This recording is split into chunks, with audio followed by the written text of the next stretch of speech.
welcome to Constitutional Chats, hosted by Janine Turner and Cathy Gillespie, where Cathy and I, along with Constituting America's student ambassadors, Dakare, Chatman, and Tova Kaplan, chat with experts on hot topics.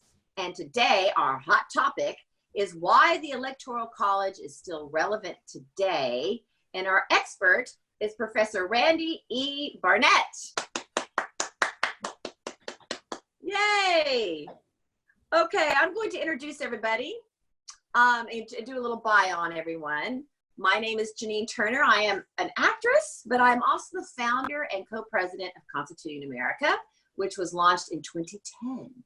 And Cathy Gillespie is the co-president of Constituting America and one of the 16 private citizens serving on the U.S. Semi-Quincentennial Commission, helping organize the celebration of our country's 250th birthday in 2026. So that is quite a prestigious honor to be a part of that. Okay, Dakare Chatman, our Constituting America student ambassador, is 16 years old and is currently a junior full-time college student in South Carolina. He has won Constituting America's We the Future contest twice, once for Best PSA, and the other time for a Man on the Street short film. He is actively involved in our National Youth Advisory Board, and guess what? He's a working actor, seen most recently in HBO's The Righteous Gemstones, and on April 15th in Netflix's Outer Banks. Dakare wishes to be an actor, but also a politician, but says you must be an actor to be a politician. Okay, and Tova Love Kaplan. She is also 16 years old and lives in Chicago. She currently serves as the National Youth Director for Constituting America and runs, most brilliantly I might add, the National Youth Advisory Board. She is Constituting America's National Youth Advisory Board. She's a 3-time winner of the We the Future contest, which is our contest. One is for entrepreneurial. Let's see, I think she was 14. The second one is for a PSA, and the third is for STEM. So she is passionate about educating and empowering young people to use their constitutional rights. Welcome, Tova.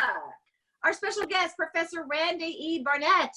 Today, he's going to discuss with us why the Electoral College is still relevant today, as well as his absolutely fabulous books. So let me tell you about Professor Randy E. Barnett. He is the Carmack Waterhouse Professor of Legal Theory at the Georgetown University Law Center, where he teaches constitutional law and contracts, and is the director of the Georgetown Center for the Constitution. He's a graduate of Northwestern University and Harvard Law School. He was a prosecutor for Cook County State Attorney's Office in Chicago. He has some stories about that. He's a recipient of the Guggenheim Fellowship in Constitutional Studies. Professor Barnett has published 12 books, more than 100 articles and reviews, as well as numerous op-eds. He's written 12 books, but I'm going to mention 3 here.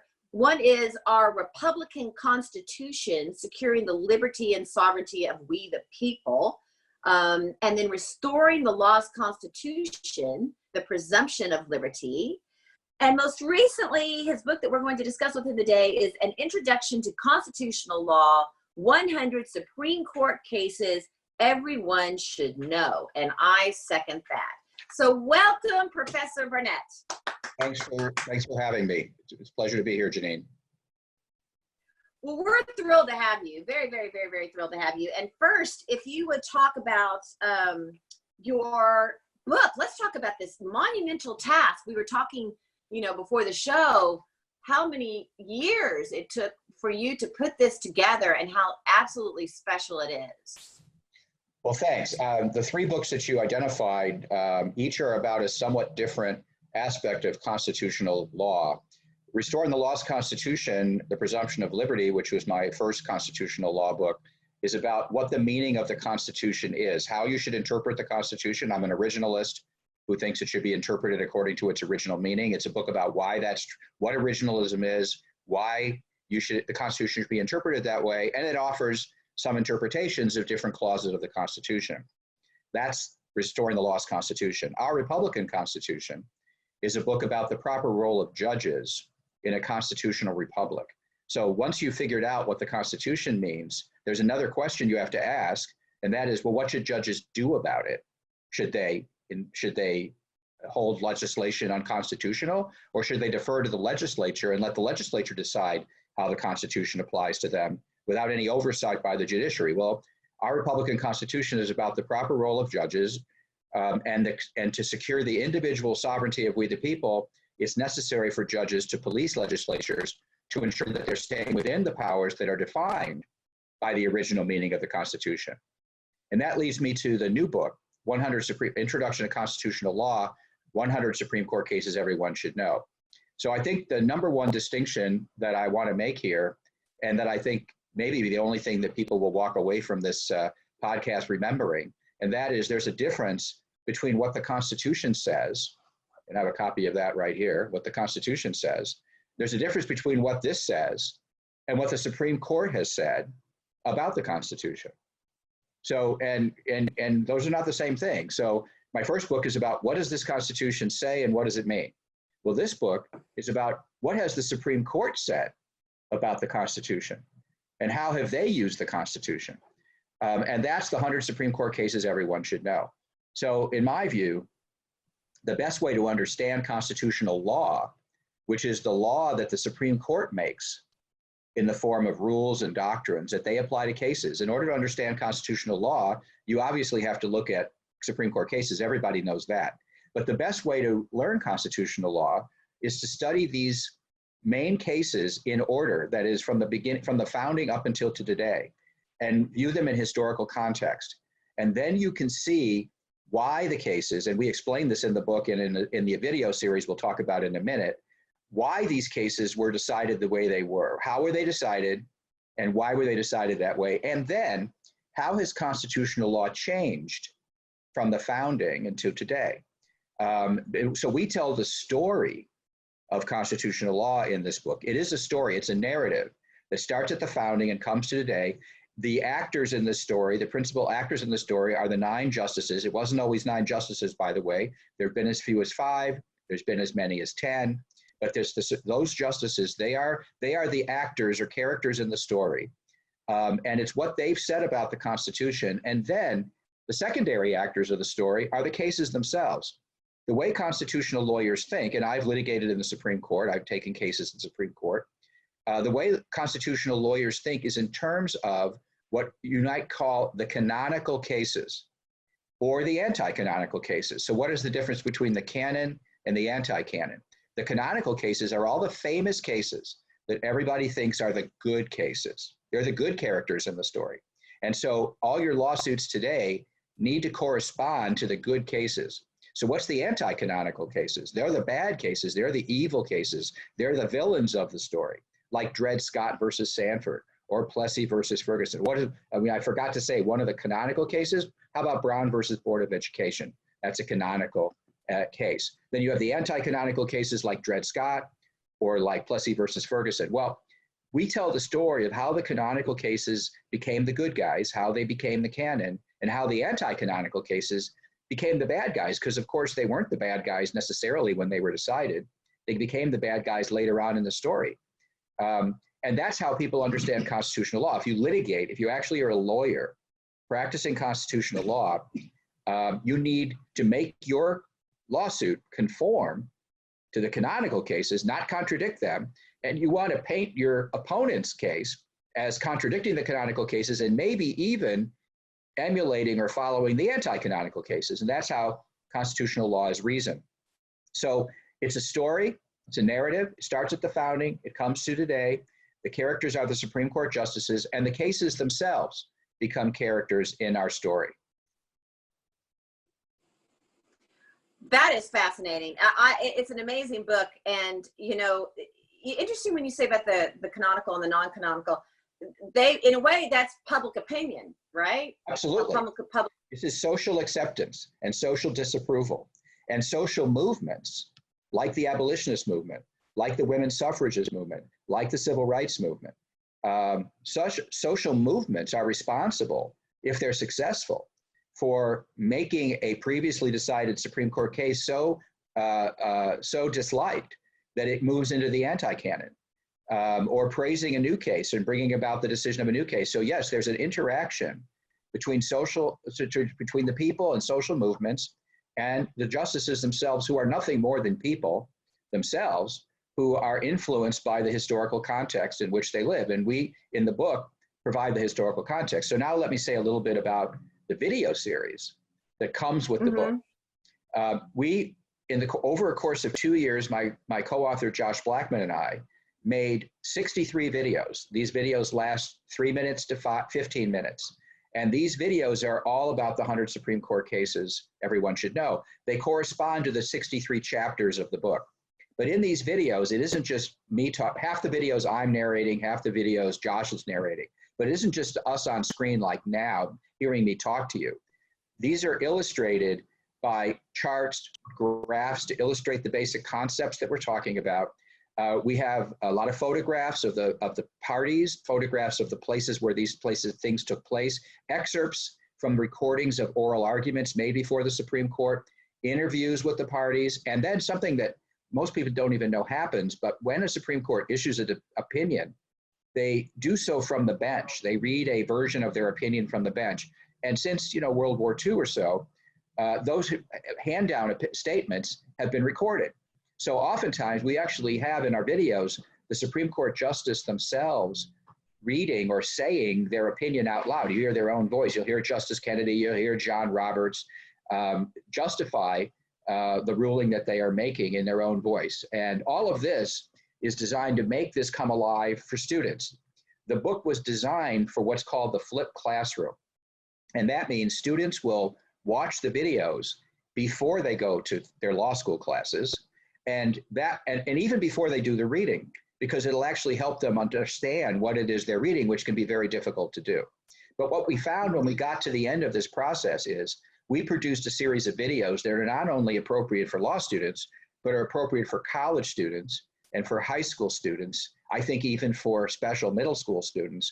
And the idea here is that even, I think it makes a great course for homeschoolers who can read along, read a chapter of the book, and then watch a video, or watch the video, then read a chapter of the book. And at that point, if you read all 63 chapters of this book and you watch all 63 videos, you will know more about constitutional law than most lawyers know, because most lawyers didn't learn about all the canonical cases in law school, or have forgotten what they once learned. And you will be more up to speed with actual constitutional law, which, remember, again, is not the same thing as the Constitution. It's the law that's made by the Supreme Court. You'll know more about that than most constitutional lawyers will. So in other words, all the really smart law students that show up to class are going to have read Professor Barnett's book. If they're smart, they'll do that. It's the smart thing to do. It is the smart thing to do. I think it's fantastic what you've done, and so incredible. It's politically down the road, middle. It's politically neutral. I mean, I argue a perspective in Restoring the Lost Constitution. I'm in favor of originalism. I argue a perspective in our Republican Constitution. I'm in favor of judges holding legislators to their powers. In this book, we tried really, really, really hard to be down the middle and report what you might think as the conventional wisdom about these cases, so that you're actually going to be learning what you're expected to know when you go to a law school class. We will give our views. You'll hear our views along the way, but our book has been reviewed by many, many people who don't share our politics, and they believe it's a completely even-handed, accessible way to understand these basic cases. And the cases themselves are fascinating. The facts of the cases are fascinating, and we go into all the facts which make these cases real. Outstanding. Just simply outstanding. We at Constituting America are nonpartisan as well, because we feel that the Constitution, of course, is not a partisan document. It's for all Americans. And so we work really, really, really, really, really hard to do the same thing. So, well, okay. The last thing I just want to say, and I know we're going to move on to something else, is when you get a copy of the book, you take off the shrink wrapping, which I didn't do here, and inside the cover, because not everybody knows this, inside the cover is a sticker, and that sticker has a website and an access code. And if you use if you use that, there you go. Additional resources. Additional resources are very vague. We're getting the publisher to change that sticker. They don't know what they're doing. Nobody knows what additional resources are. I'm telling you, those are the videos. And you go in there and you scratch off that singular access code, which is only good for one-time use, for one person to use. And that will give you access to all these videos. That comes along with the book, and the book is available on Amazon and other booksellers, but in particular on Amazon at less than the retail price. And I didn't check what the price is today. Maybe Cathy can check what the price is today on Amazon, but it's been in the $23 and $24 range.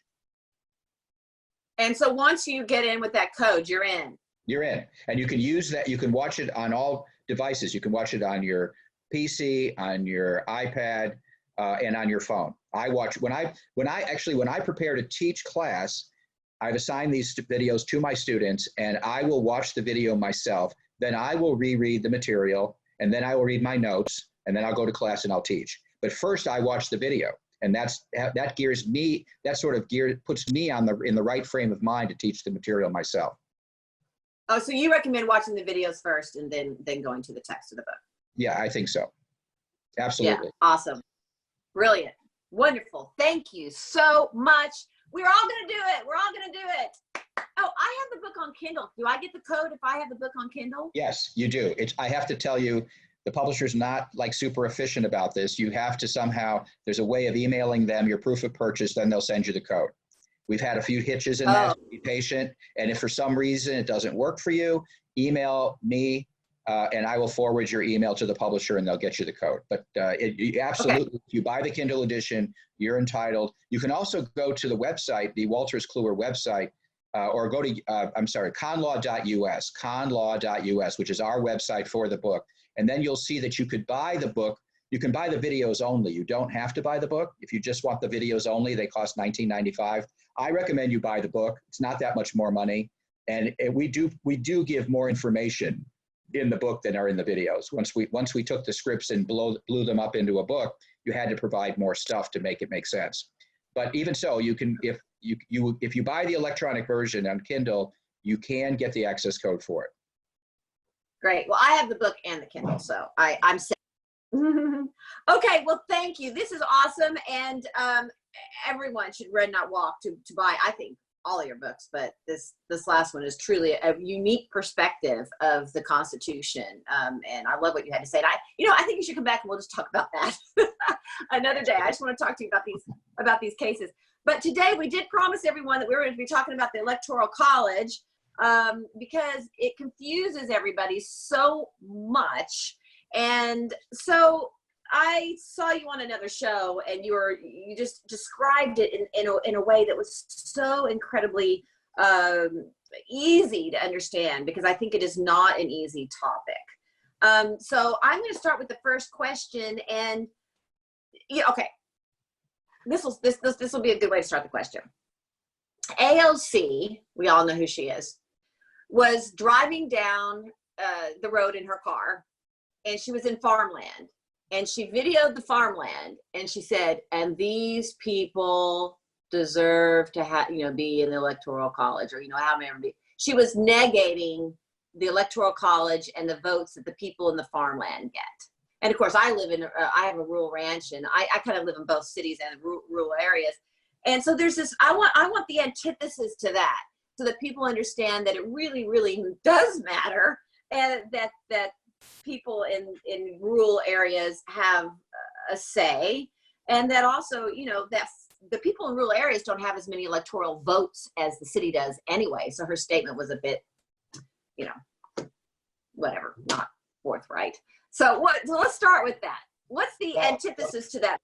Let me just start with explaining to everybody what the Electoral College is, because everybody might not know what it is. So it's not something you take the LSAT or the SAT to get into. The Electoral College is originally an assembly of individual representatives who are elected as electors from their individual states. And then they are supposed to assemble in a particular location, and then they vote for who gets to be the president, and then they vote for who gets to be the vice president. So we don't elect And we have never elected the president and vice president directly. We don't, it's not like when you elect your member of the House of Representatives or you elect your senator, you vote for the senator, the one that gets the most votes, they get to be your senator in your state. No, that's not how we've ever selected the president. You vote for an elector. You may not realize you're voting for an elector, but when you vote for a president on your state presidential ballot, you're actually voting for a slate of electors. I'll talk about a little bit where that slate comes from. And then those electors are going to go and they're going to meet and they're going to vote for president and they're going to vote for vice president. So a couple questions about, but there's one more feature that the system has that is the source of the controversy.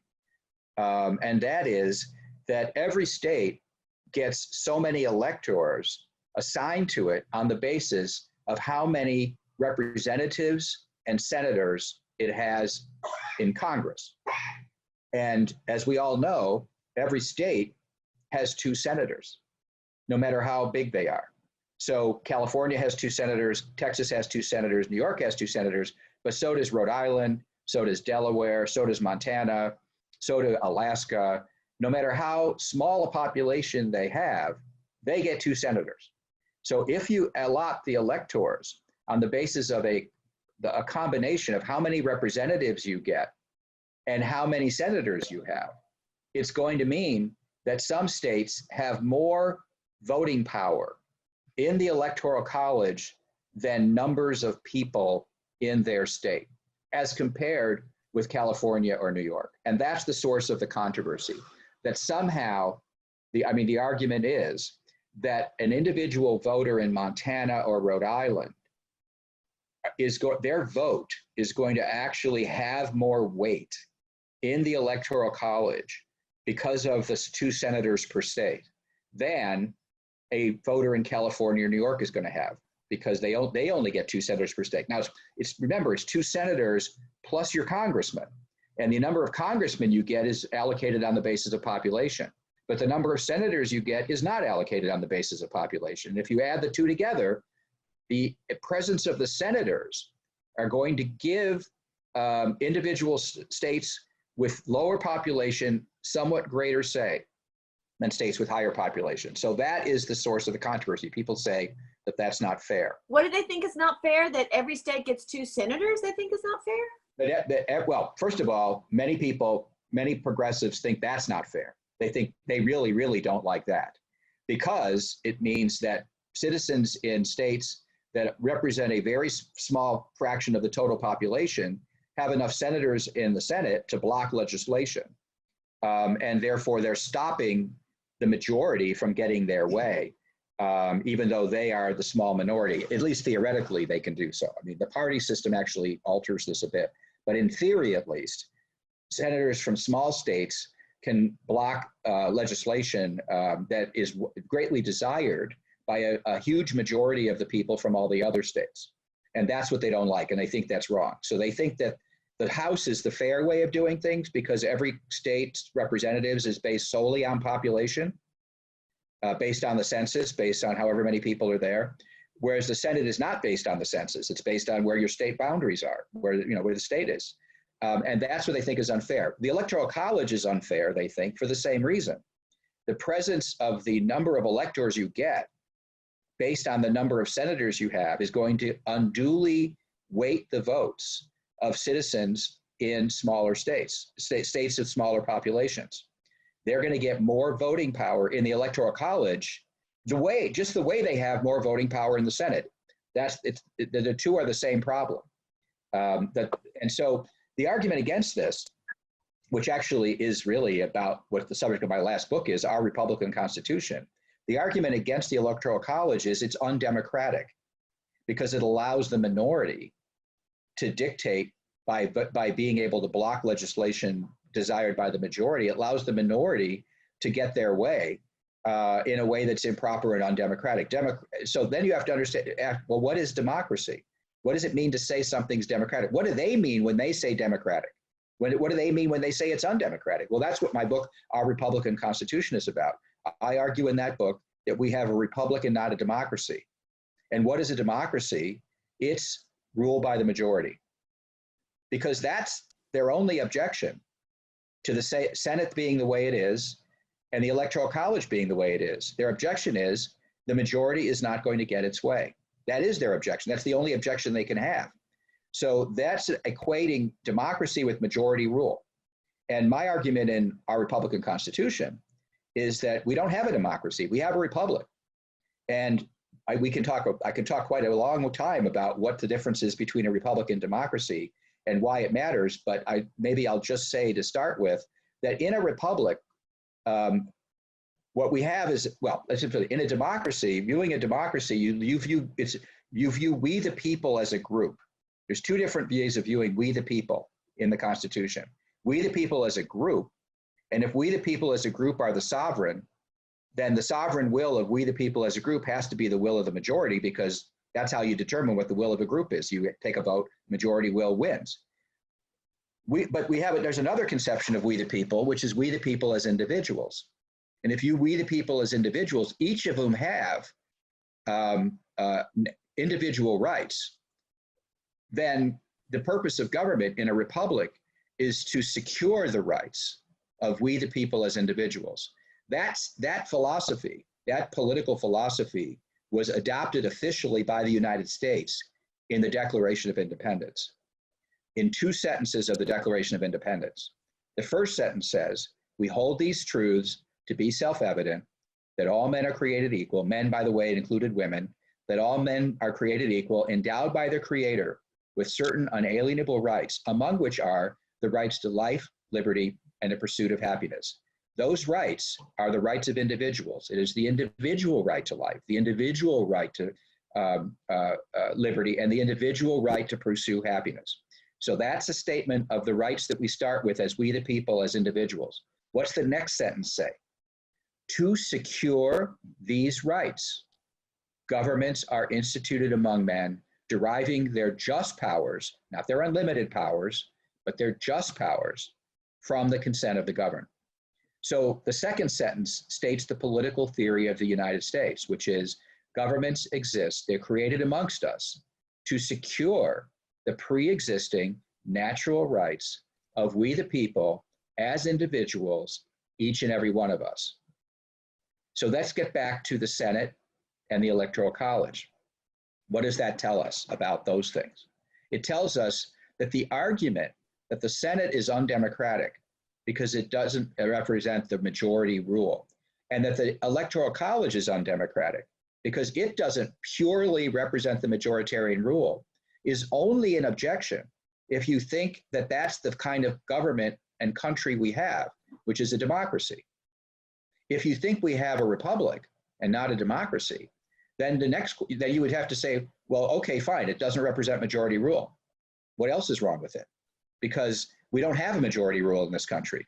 We have a system of government that's designed to protect the rights of individuals, not the rights of majorities, but the rights of individuals.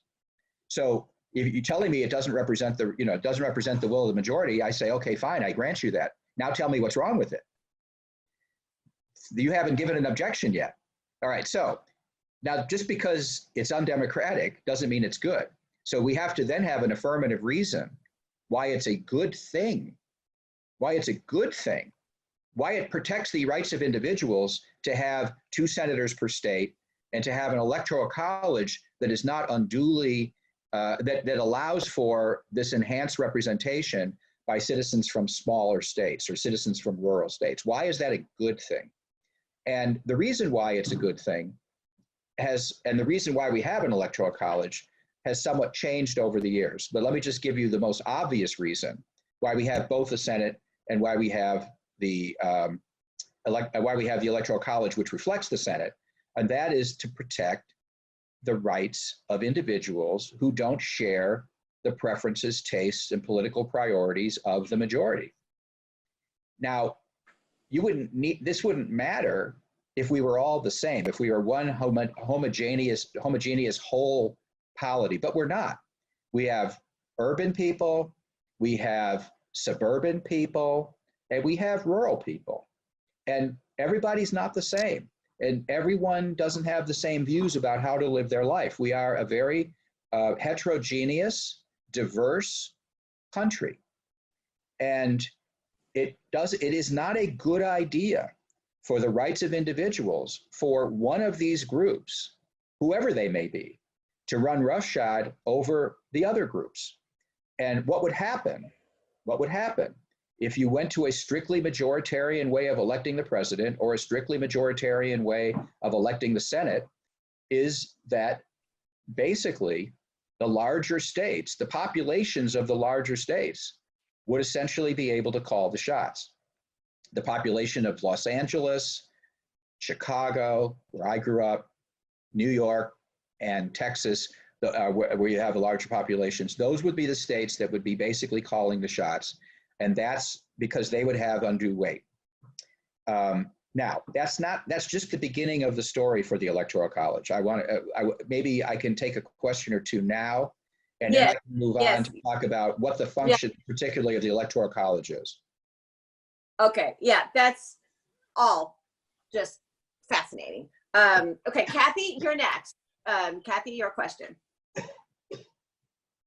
Thank you, Professor Barnett. That is all fascinating. And I don't want to jump too far ahead, but what I'm really wondering and what concerns me is there's so many states out there that are passing various,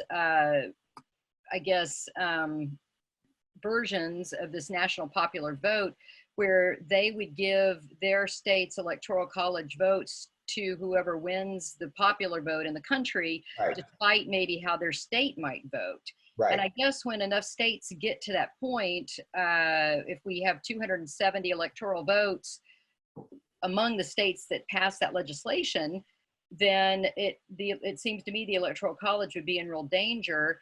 And I'm wondering what you think the constitutionality of that would be, or how you think the Supreme Court might decide on something like that. Well, I'd rather come back to that after we talk about why the Electoral College is what functions the Electoral College serves, because then we could talk about why this is a bad idea. But but rather than do that, let me just directly answer your question, whether I think it's constitutional.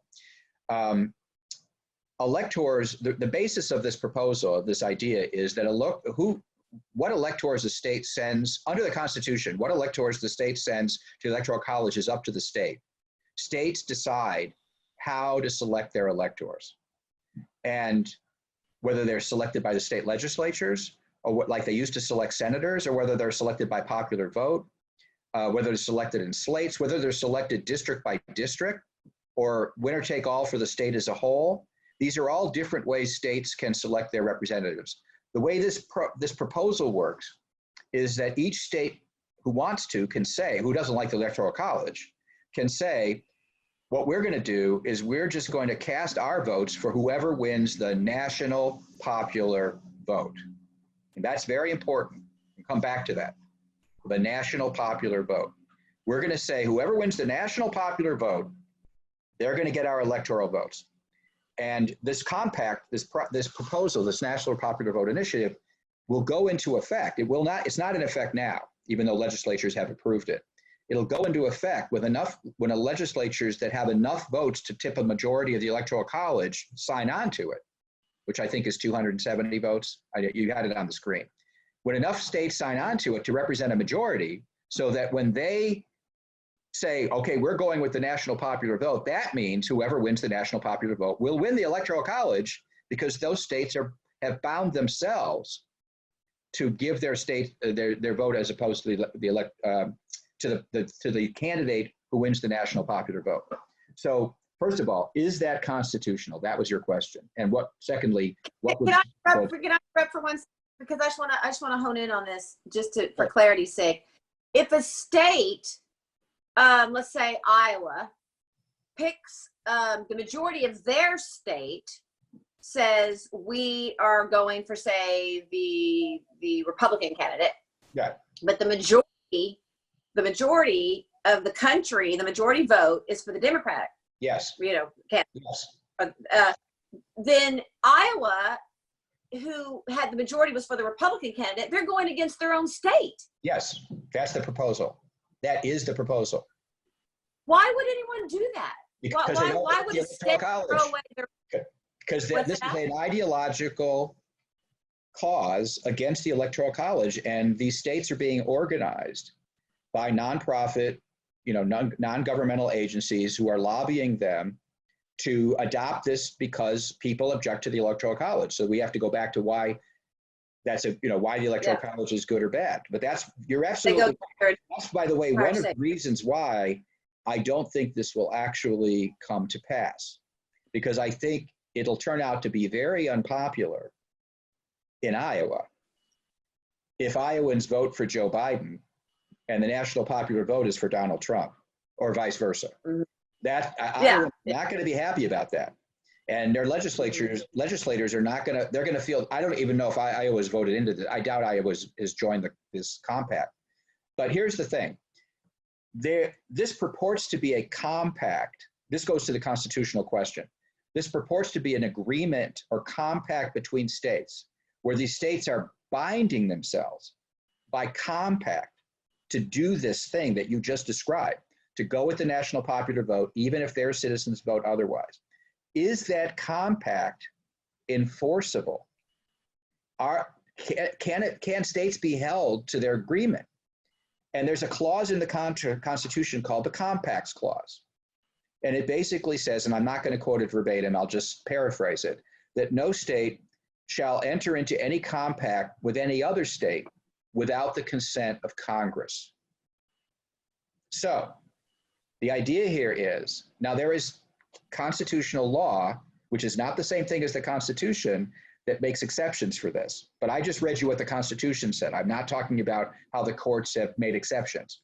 But the Constitution says that no state shall enter into any compact with any other state without the consent of Congress. Now, Congress has not given its consent to the National Popular Vote Initiative. So one argument against it is that it's not constitutional until Congress assents to it, which means it could be blocked in the Senate, where the states are represented by 2 senators per state, et cetera, et cetera. So come full circle there. So right. I want to have Tova ask a question. Tova, what would you like to ask? All right, thank you. So I was wondering if you could describe more about how the internal debates and disagreements among our founding fathers ultimately shaped the way that our electoral college system functions today. Right. Well, that's a great question. I appreciate that because it allows me to talk about what the purpose of the Electoral College was in the beginning and why that purpose doesn't really operate anymore. And so why the purpose it serves now is not the same as the purpose it once served. The purpose it served at the beginning was a couple of things. First of all, we were not a democracy. So there was no conception of a national popular vote. We were not one country in that sense. We were a series of states that joined together, the people of whom joined together to create a national government to do certain things and preserve states to do other things. And so the idea that there would even be a national popular vote would have meant that we failed to preserve our federalist system, which the founding fathers thought was essential. It's not that no one ever imagined there could be a national popular vote in those days. You could imagine it, but no one was for it. And no one could say they were for it if they thought they were privately for it, because that was a recipe for demagoguery. There's the main reason against democracy, by the way, the main reason the founders did not like democracy is because they associated with demagogues, demagoguery. You notice the same root: democracy, demagoguery. Democracy, oh, that's good. Demagoguery, that's bad. But what is demagoguery? Demagoguery is mob rule. Demagoguery is getting some dictator who gets like a Huey Long character out of Louisiana, I mean, or some other dictator who gets the mob or the majority. They whip up their passions and they get control of the government. And now we have worse than a king. We have an irresponsible, we may have an elected monarch, an elected tyrant, but nevertheless, they're a tyrant anyway. So they're against all that because they are afraid of mob rule. They're afraid of majority rule because majorities are going to persecute the minorities. So that's a major reason why they would never have elected a president that way. But there's a secondary, and so that's still a good reason, by the way, but it's less so because we go state by state. Anyway, the secondary reason, which doesn't apply anymore, is that they were genuinely concerned. I mean, they knew realistically people who vote across this country are not going to know who to vote for. You want the best, brightest, most virtuous people to be president and vice president. But people around the country aren't going to know who these people are. There was no media. There was no mass media. No one, people in, North Carolina aren't going to know who's a good person from Connecticut. How are they going to know this thing? So the way they solve that problem is the way that representative government works. They're going to elect special representatives, like you elect representatives to go to the House. These are representatives whose sole job is to get together and pick the best person. That's their job. And then when they get there, they're going to find out who the best people are from the different areas of the country, and they will deliberate and they'll pick the best person. That was the original idea. It was based on the lack of information that voters would ever have about who to vote for. That ended very, very quickly. And the reason why it ended is because of the rise of political parties. Believe it or not, there were no political parties at the founding. The founders were against political parties, and they didn't imagine political parties were going to arise. But they arose really quickly, really, really fast. And the reason they arose is precisely because it solved this informational problem in a way the Electoral College was supposed to solve it, but never really got much of a chance to do so. And the informational problem solved by the parties is, the parties, if you affiliate with a party, you will then stand for the platform of that party. And I'm going to vote for you as opposed to the other person because you stand for what your party stands for and the other person stands for what the other party stands for. I know enough as a voter to know the difference between the two parties, so I vote for you. And where do you come from? The parties choose you. So the parties who know their own members and they have their own platform, they pick the person they think will represent their platform most effectively. They'll get elected and then they'll do what they say. And then the voters vote for the party, the candidate the party puts up, because they're for this part, they're for the Federalists or they're for the Republicans. Those were the first parties. They're not parties like we had. They were not organized. Eventually, the organized parties, the first organized party that was organized the way we think of a party was the Democratic Party, which came about in the 1820s. Well, that was Martin. That was Martin Van Buren, correct? Yes, exactly. Martin Van Buren. He is the guy who invented the party system. And not only did he invent the party system, and the Democratic Party was the first party, but they called, you know what they called themselves, what they were called? They called themselves the democracy. Sometimes they were the Democratic Party, but oftentimes they were just referred to as the democracy. They didn't have a theory of two parties competing with each other like we have. They thought, look, we are going to represent the people, the democracy. And so because we represent the people as opposed to the aristocracies, the aristocrats that are in the Federalist Party, the Federalists are kind of more aristocratic. We're going to represent the people, the democracy. And so then our will, the people's will, ought to prevail. And this is the rise of democracy. The rise of the pro-democracy ideology was associated with Martin Van Buren and the rise of the Democratic Party. They were opposed. And Andrew Jackson the first. So can I just, does this have to do with what you were talking about earlier too, that when they were democracy, it was more of an en masse group as opposed to the individuality of we the people? Yeah, exactly. They believed the democracy as the people as a whole. It was a collectivist vision of we the people. And it actually cited, for example, Jean-Jacques Rousseau, who had a collective view of sovereignty as well. And they like Rousseau. And as opposed to John Locke and others who were more of the liberal model. At any rate, with the rise of the party solved this informational problem, or helped solve this informational problem. It also gave rise to a problem with the original Constitution, and that is that when these parties ran these candidates, they ran candidates for the president, candidates for the vice presidency. So you, like we do today, have a presidential candidate, a vice presidential candidate, a running mate, right? But the problem is that the way the Constitution was originally set up, the person who gets the highest number of votes gets to be president. And then the person who gets the second highest number of votes gets to be vice president. That's not the system we have now. So that meant that the person that got the highest number of votes would be from one party, the president would be from one party, and the vice president would be from another party. Well, that's not so good.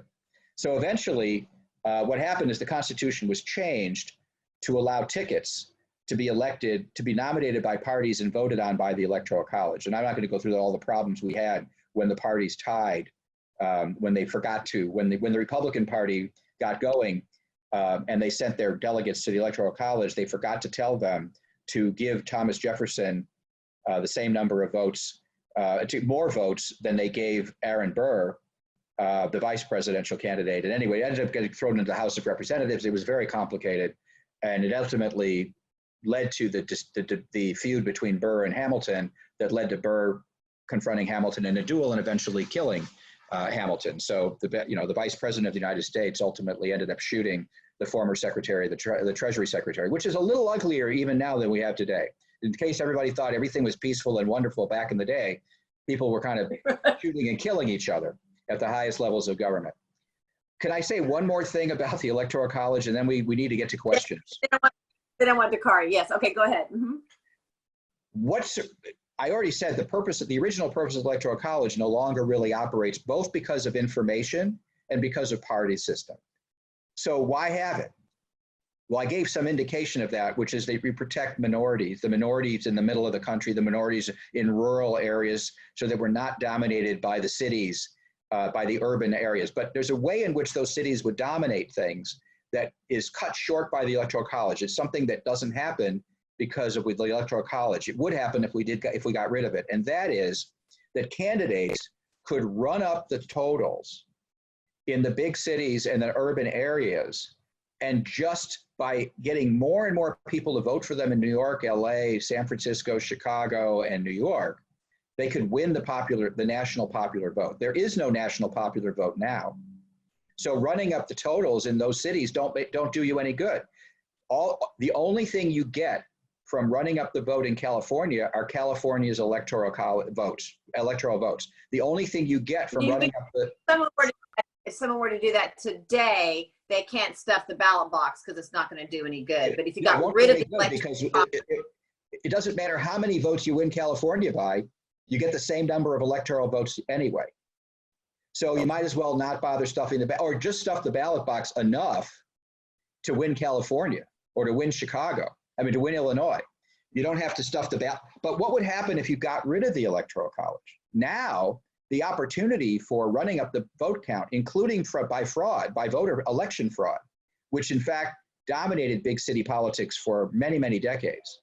The incentive for electoral fraud would be greatly increased, because every vote you could make up or steal in LA, Chicago, or New York would count towards the national popular vote, and you'd be able to swamp everyone else. So that's number one. Number two, what happens if the vote is close or people claim there's electoral fraud and have to have a recount? Now, the only thing that happens is you have a recount in a close state, like the Florida recount, or a recount in Ohio, or actually Ohio wasn't that close. Wherever you have a close, Wisconsin, I guess, had a recount. But the Florida recount is the famous one from Bush v. Gore. When you only have a recount in a state that's really, really close, it localizes the problem of a recount. If you have a national popular vote, basically, potentially, you have to recount the whole country. Because if you're going to recount New York, why wouldn't you recount Iowa? Why wouldn't you recount Idaho? Why would you just recount one city or place? If you're going to have a recount, you recount everywhere. Can you imagine how long it's going to take to get a result? One virtue of the Electoral College that gets unappreciated is under normal circumstances, you know who wins the presidency the day after the election. You know, because unless a state that's critical to the balance of the Electoral College is too close to call and has to be recounted, you know who the winner is.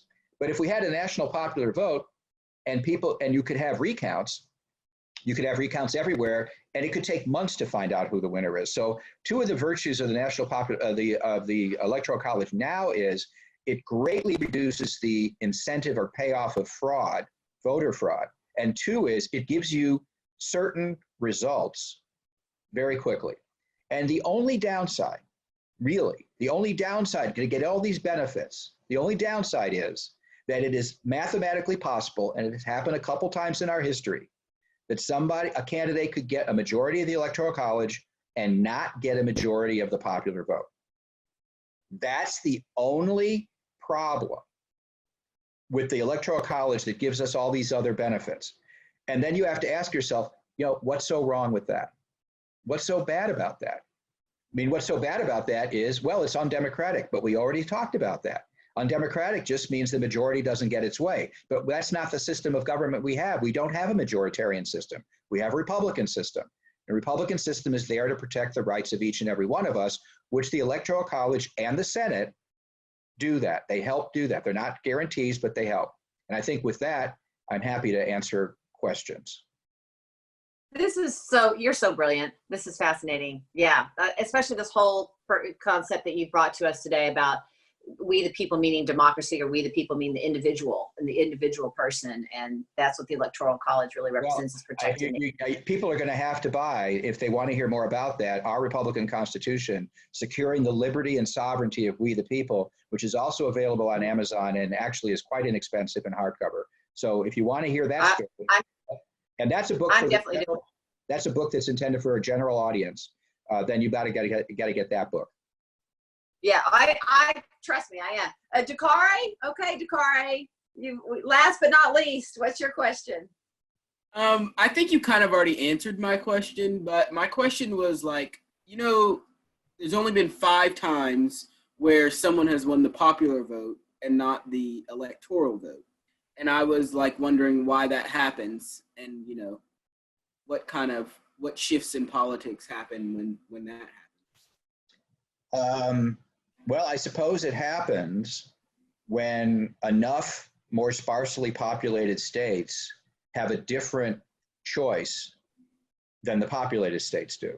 That's what would make a difference. That's why more electoral votes would go to one candidate and more popular votes would go to the other candidate. So it would have to mean that for whatever reason, in that particular election, and then we have to know the issues of that election, for whatever reason in that particular election, citizens in less populated states had a preference for one party's candidate, and the person in the more populated states had a preference for the other party's candidates. Now I can imagine this would happen if the less populated states tend to be more conservative politically. They would go for the conservative candidate. And the more populated states were more liberal or progressive, they go for the progressive candidate. That's how that would happen. Now you can understand why the movement for the national popular vote is being pushed by progressives. Because at the moment, progressives dominate the more populated states. So they want more power for the more populated states, and they don't want it ever to be the case that persons who live in the less populated states, who may be more conservative, could stop a majority who might be more progressive from getting their way as to who gets to be president. Yeah. And that's why it matters when you're driving across the farmland. Put it this way. And our country used to be majority agricultural. Most everybody lived on the farm because it took lots of manpower and woman power to produce the food for everybody to eat, in the cities to eat, and for everybody to eat. But as farms became more organized, mechanized, and more efficient, fewer and fewer people on the farms could produce the same amount of food, if not more food. And that allowed people to gravitate towards urban areas. And so we used to have a predominantly agricultural-based political system. And now we have more people that live in urban areas. But that doesn't mean that the farm people, that the people who live in rural areas, not everybody who lives in rural areas is working on a farm, but they are living in these areas for a lot of reasons, including taste and preferences, including moral taste and moral preferences. And it doesn't mean that those people, that minority of people, they used to be a majority and now they're a minority. It doesn't mean that we want a system in which the majority of people who live in metropolitan areas get to run roughshod from a policy perspective over the minority who are living in more rural areas and choose to do so because they don't like the kinds of things that are going on in the metropolitan areas. And so this becomes a way to protect. It wasn't devised as a way to protect the minority. It was devised as a way to protect small states as opposed to big states. But now it's even protecting people who constitute a minority culturally, a cultural minority, and you don't get to run roughshod over them. I talk about that a lot, and we'll go to our listener, and that'll be our last question. We'll wrap up here. I talk about that a lot when I teach about the United States Constitution, is that everyone today thinks everyone should think the way they think. And if you don't think the way I think, you're wrong. And I give this analogy, which is actually the truth, which is we've come from all different kind of cultures all over the world to become Americans. And so when these different cultures come in, we bring different perspectives. And why would we expect everyone in America to think exactly the same? Because we are a diverse country, and our system of federalism allows this diversity to happen. The final thought, and I talk about this in our Republican Constitution as well. Why federalism? Federalism is important because it allows us to have 50 state jurisdictions, 50 state solutions to problems, not one size fits all, but 50 state solutions. And unlike your vote, which gets watered down by millions of other votes, in our system, you can vote with your feet. If you don't like the political system in one place, you can move to another place where there's a different political system. Your vote in the first place is probably not going to make a difference, but voting with your feet will make a huge difference to you. And if you prefer to live where a rural areas, I'm now in Central Virginia. I live in DC. I now have a place in Central Virginia. I can tell you the culture in Central Virginia is not the same as the culture in DC. And in many ways, it's preferable here. And if that's what you want to do, you can vote with your feet. Well, that's only possible if states are allowed to be different from each other. But if all of our legislation is going to take place at the national level, voted on by a majority of the people as a whole, by a national popular vote, then that means one size fits all. And those of us who have different views, those of us who are in the minority, they have to play by the rules of the majority no matter what. Well, there's two things that are going to happen for that. Everybody's going to try to gain power in Washington so they become in control of Washington. And the other thing that's going to happen is everyone's going to do everything in their power to stop the other person from imposing their will on you. And that's the source of gridlock. Every time you move things to the national level, it's even more important to stop the other guy from winning than it is for you to win yourself. Because if you lose, you're going to have to live under their regime. And that might be morally offensive to you. And so everybody's fighting for, go ahead, Janine. That leads to unrest, that leads to rebellion, that leads to deeply polarized social conflict, and eventually it can lead to things like civil wars. Europe was riven by... Because people feel like their individualism is not being respected and held. It's like they either fight or they have to live under the rule of somebody else. They have to submit. It's fight or submit. And one of the things that federalism allows is a dissipation of all of that. It's not fight or submit. It's go to the state that more closely represents the way you want to live than another state. Instead of, you don't have to impose your will on everybody else. The people in Idaho don't have to impose their will on California. It's just that the Electoral College and the Senate helps prevent the people of California from imposing their will on Idaho. Because they're bigger. Okay, so we have a final question from a listener. If someone who's with us today would like to give the final question. And while we're doing that, Jeanette left again. I was going to introduce Jeanette, but she's our Director of Operations, but she went away. So Ms. Williams and Cathy Gillespie, do we have a listener question? Yes, we have Ian Carlson, who is a middle school student from Iowa, actually, I believe, who has his hand up. So it looks like Ian is using an older version of Zoom that's not going to allow me to promote them to be able to speak. So, but I do see that. Yeah, I'll read Ian's question. Yeah. Ian says, I've heard the term that America is a democratic republic. What does this mean? Is it true? And I think that's a question that that probably a lot of us, I've also heard it's a constitutional republic. And what would your answer be, Professor? Well, I mean, as I argue in my book, Our Republican Constitution, we are set up to be a republic, not a democracy. So a democratic republic is kind of a combination, kind of a combining two different things into one thing. So it doesn't really have that much of a meaning. You know, how you define democracy and how you define republic, people define it in a number of different ways. If you go look up republic in the dictionary, it's going to say representative democracy. That's what the Oxford English Dictionary is going to say. That's what a lot of dictionaries are going to say. That is not a good definition. That's a bad definition. That's the definition you'll get in the dictionary, but it's not a good definition, because what makes a republic is that it's not a democracy.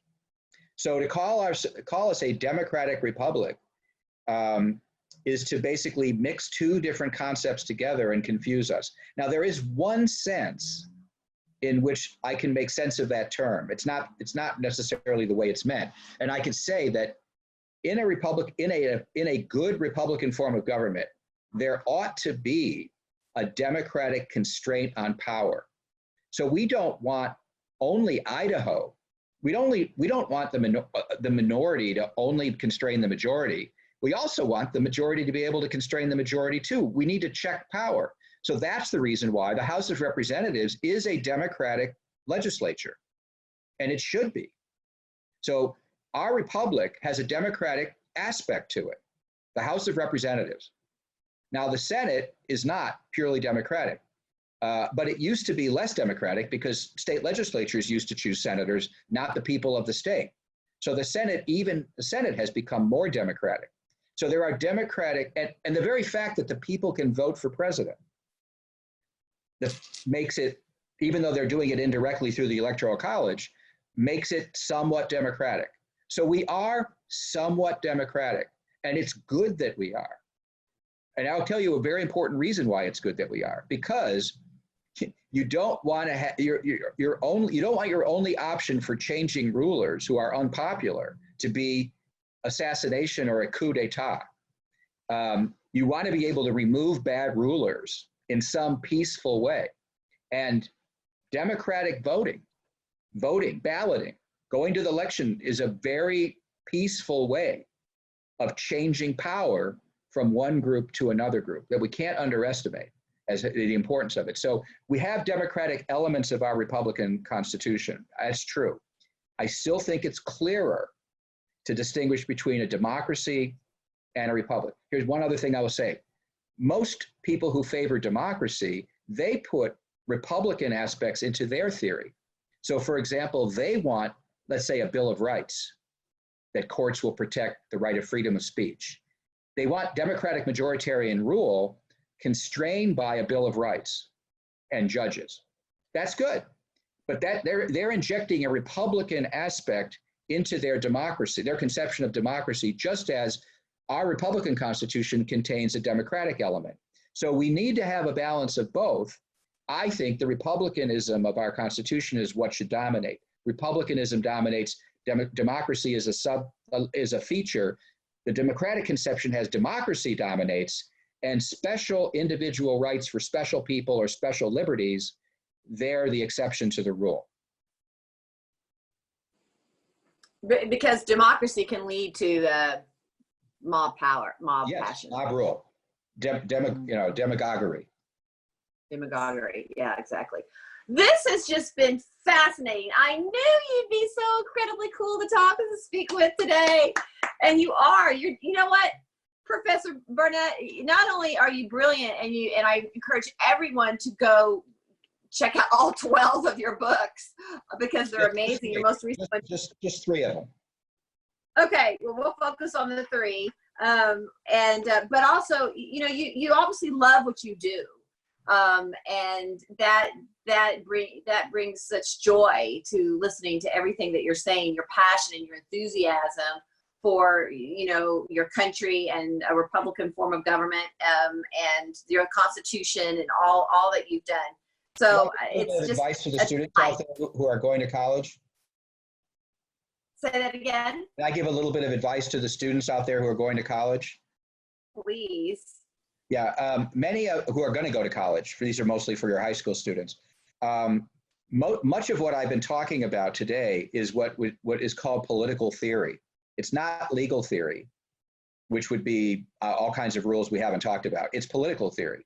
And so most of what I'm doing is being informed by political theory. So if this is what you're interested in, you go to college, you should major, if this is what you're interested in philosophy, and then take the political theory courses in the philosophy department. Unfortunately, you can't most places major in political science because most political science courses, curriculums are not about political theory.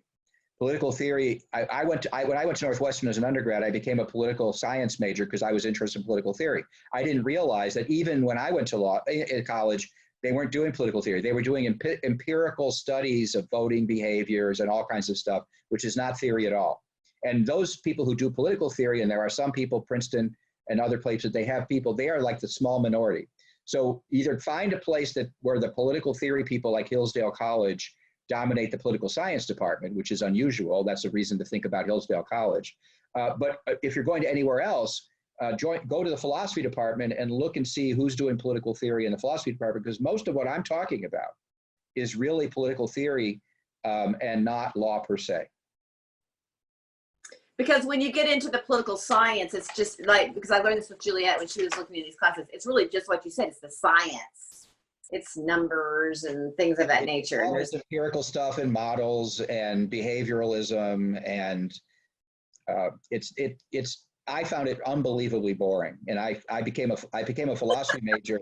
I became a philosophy major the minute I ended up by accident taking a philosophy class, which I didn't know what philosophy was based on my high school education. And I took this. I went, wait a second, this is what I want to do, and I just immediately switched my major from political science to philosophy, and I never looked back. And so most of what and philosophy is a great background for law school if that's where you think you want to go. That's great advice. I happen to love philosophy. I read an entire book, Socrates to Sartre. There you go. I love philosophy, and I love political theory. So I'm gonna talk about your three books once again. Our Republican Constitution, Securing the Liberty and Sovereignty of We the People, and Restoring the Lost Constitution, The Presumption of Liberty. And then your most recent one is 100, An Introduction to Constitutional Law, 100 Supreme Court Cases Everyone Should Know. And there's a picture of my co-author, Josh Blackman, who's responsible for all the multimedia stuff that's in our videos. Oh, that's awesome. It's very unique. It's one of a kind. And I encourage everyone to run and don't walk, as we say in showbiz, to purchase this book. And Professor Barnett, I thank you so much for your time today. It's just been awesome. Brilliant. Good luck to everybody. Okay. Thank you. Have a great day. Thank you, Tova. Thank you, Dakare. Thank you, Lisa. And thank you, Cathy. Y'all have a great day. Thanks so much.